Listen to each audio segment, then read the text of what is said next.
आसमान में सिर उठाकर घने बादलों को चीर कर रोशनी का संकल्प ले, अभी तो सूरज उगा है।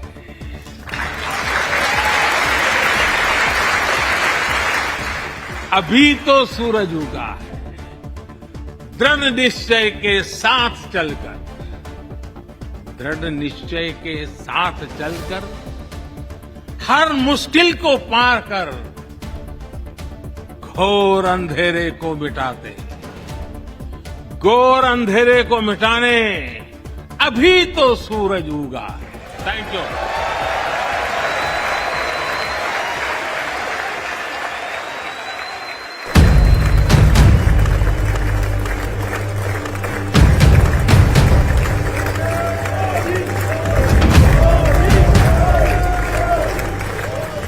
अमेरिकी संसद के संयुक्त सत्र को दूसरी बार संबोधित करने का इतिहास रच रहे नरेंद्र मोदी ने खुद की लिखी कविता से प्रेरणा दी थी। इस कविता पाठ पर तालियों की गड़गड़ाहट रुक नहीं रही थी। अमेरिका में नरेंद्र मोदी के नाम पर ऐसा जन सैलाब उमड़ता है जिसे देख वहां के बड़े बड़े नेताओं को रश्क हो जाए। वर्ल्ड लीडर्स की पॉपुलैरिटी चार्ट में वो ऐसे ही टॉप पर नहीं बने हुए हैं। पिछले 2 सर्वे के नतीजे देखिए। टॉप 10 में तमाम नेताओं की अप्रूवल रेटिंग कहां से कहां पहुंची और नरेंद्र मोदी टॉप पर बने हुए हैं। दुनिया की फास्टेस्ट ग्रोइंग इकोनॉमी है, लार्जेस्ट डेमोक्रेसी है, लार्जेस्ट पॉपुलेशन है, बिगेस्ट ह्यूमन रिसोर्स है। डिजिटल ट्रांसफॉर्मेशन भारत का जो हुआ है वो सारी दुनिया को दिखता है। और भारत का जो विश्व मित्र वाला जो एक आयाम है वो पैंडेमिक से लेकर के किसी भी तरह आज तक एक voice of global south Bharat उभरा है।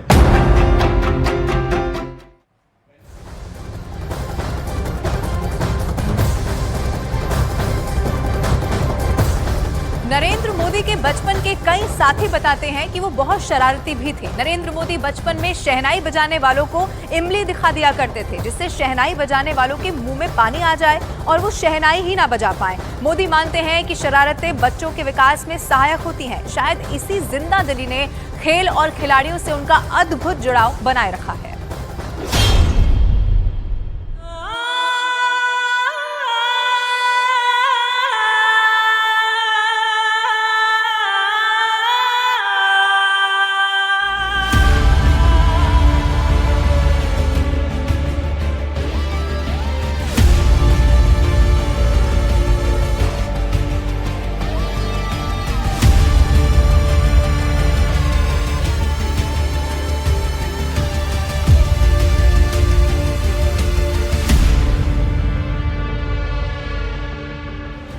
छोटे कद के एक बड़े खिलाड़ी का ऐसा सत्कार हुआ कि उनकी सारी झिझक मिट गई। नवदीप सिंह से कैप पहनने के लिए प्रधानमंत्री फर्श पर बैठ गए। उसके बाद दोनों में जो बातें हुई वो बड़ी दिलचस्प थी। तो मैं यहाँ बैठता हूँ, तुम पहनाओ। तुम मुझसे बड़े हो, दिखाई दे। पेरिस पैरा ओलंपिक में इतिहास रचने वाले खिलाड़ियों को शाबाशी देते नरेंद्र मोदी किसी के मेडल पर हस्ताक्षर की छाप छोड़ते तो किसी के सिर पर थाप। पैरा ओलंपिक में भारत की झोली में रिकॉर्ड मेडल डालने वाले धुरंधरों से इस मुलाकात को सबने देखा। लेकिन पेरिस ओलंपिक खेलों के वक्त भी नरेंद्र मोदी खिलाड़ियों की हौसला अफजाई कर रहे थे, ये कम लोग जानते हैं। हर खिलाड़ी के पदक जीतने के बाद पीएम मोदी अपनी खुशियों का इजहार करते, हारे हुए खिलाड़ियों का संबल बनते। पेरिस ओलंपिक में भारत के लिए 2 पदक जीतने वाली शूटर मनु भाकर ने नरेंद्र मोदी से जुड़ी ऐसी कहानी साझा की जो चौंकाने वाली है। पीएम के बड़प्पन का वाकया मनु ने कुछ यूं याद किया। सिल्वर आपका रह गया जी, लेकिन उसके बावजूद भी आपने देश का नाम रोशन किया। आपको 2 प्रकार की क्रेडिट मिल रही है। एक तो आप कहाँ से पदक लाई, लेकिन भारत की पहली महिला है जो इस खेल में मेडल लेके आई हो। मनु भाकर को पीएम मोदी ने 6 साल पहले बड़ी खिलाड़ी बनाने में हर तरह से मदद करने का भरोसा दिया था। टोक्यो ओलंपिक में जब मनु भाकर मेडल से चूक गईं, तब भी पीएम मोदी ने उन्हें शाबाशी दी। यानी हार और जीत में फर्क किए बिना मोदी खिलाड़ियों का ख्याल रखते हैं। पेरिस ओलंपिक में मेडल जीतने वाले सभी खिलाड़ियों से पीएम ने मुलाकात कर उन्हें सम्मानित किया था। लेकिन पीएम मोदी हॉकी खिलाड़ी श्रीजेश के संन्यास लेने के बाद उनके फ्यूचर प्लान को लेकर कुछ संशय में थे। हालांकि जब श्रीजेश के नए रोल के बारे में पीएम मोदी को पता चला तो उन्होंने श्रीजेश के नाम पर एक लेटर लिखा। भारतीय हॉकी टीम की दीवार कहे जाने वाले श्रीजेश ने पीएम मोदी के उस लेटर को सबसे साझा किया। ये लेटर पीएम ने श्रीजेश को हॉकी इंडिया के जूनियर टीम के कोच बनने के बाद लिखा था। प्रधानमंत्री मोदी ने लेटर में लिखा, मुझे विश्वास है कि नई भूमिका में भी आपका काम उतना ही प्रभावी और प्रेरणास्पद होगा। आपने खेल से विदा लेने का फैसला किया है और मैं भारतीय हॉकी में आपके अपार योगदान की हृदय से सराहना करता हूं। मुझे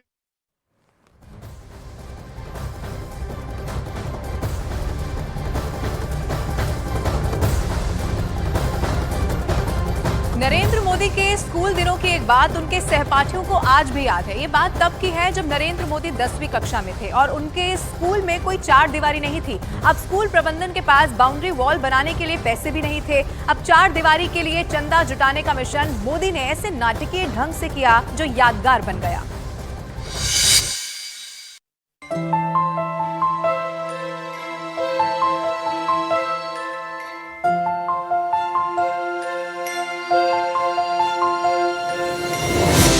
एनसीसी ज्वाइन करने के बाद नरेंद्र मोदी को कई बार कैंप में ही रहना पड़ा।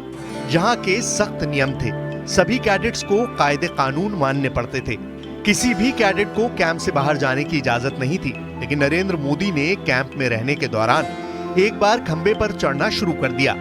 स्कूल टीचर गोवर्धन भाई पटेल ने उन्हें ऐसा करते देख गुस्से का इजहार किया। हालांकि जब उनकी नजर मोदी के काम पर पड़ी तो वो गदगद हो उठे। नरेंद्र मोदी खंबे में फंसे एक पक्षी की जान बचाने की कोशिश कर रहे थे। उनकी कोशिश रंग लाई, पक्षी की जान बच गई। स्कूल में पढ़ाई के दौरान नरेंद्र मोदी ने चार दीवारी के लिए चंदा जुटाने का अनोखा तरीका निकाला।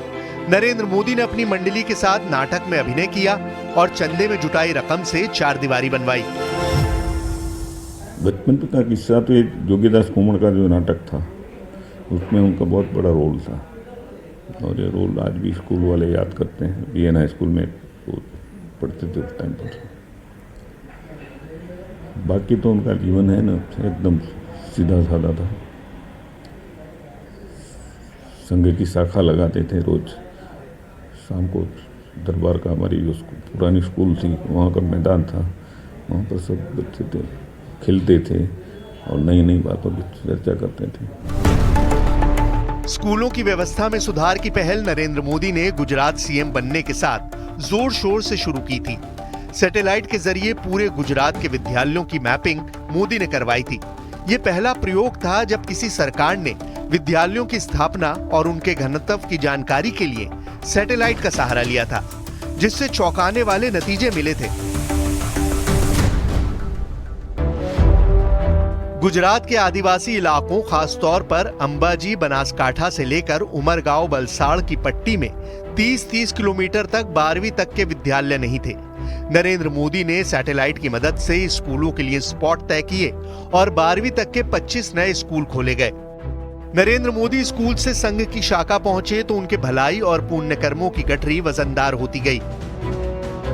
सबका नरेंद्र मोदी लिखितन वो महामंत्री के बाद सीएम बने तो उसमें आया। तो सरकार में जब आए तो उसमें वो सूत्र आया कि सबका साथ सबका विकास। उसके बाद प्रधानमंत्री बने तो उसमें और भी ज्वाइंट हुआ, सबका साथ सबका विकास, सबका विश्वास और सबका प्रयास। तो एक ही सोच, उनका पूरा जीवन एक कर्म मंत्र बन गया। उनका जो विचार था, विचार सूत्र था, वो कर्म मंत्र बन गया। इन्हें नरेंद्र मोदी के प्रधानमंत्री बनने की भविष्यवाणी 1990 के साल में हो गई थी। नरेंद्र मोदी देश के प्रधानमंत्री बनेंगे ये किसी और ने नहीं, देश के सबसे बड़े उद्योगपति धीरू भाई अंबानी ने की थी। नरेंद्र मोदी से पहली मुलाकात के बाद धीरू भाई ने जो शब्द कहे वो ये थे, लंबी रेस ने घोड़ो छे, लीडर छे, पीएम बनसे, उनका मतलब था ये लंबी रेस का घोड़ा है, सही मायने में लीडर है, ये प्रधानमंत्री बनेगा। धीरू भाई अंबानी की पारखी नजर ने नरेंद्र मोदी को पहचान लिया था। गुजरात के सीएम से भारत के प्रधानमंत्री तक का सफर नरेंद्र मोदी ने शान से तय किया है।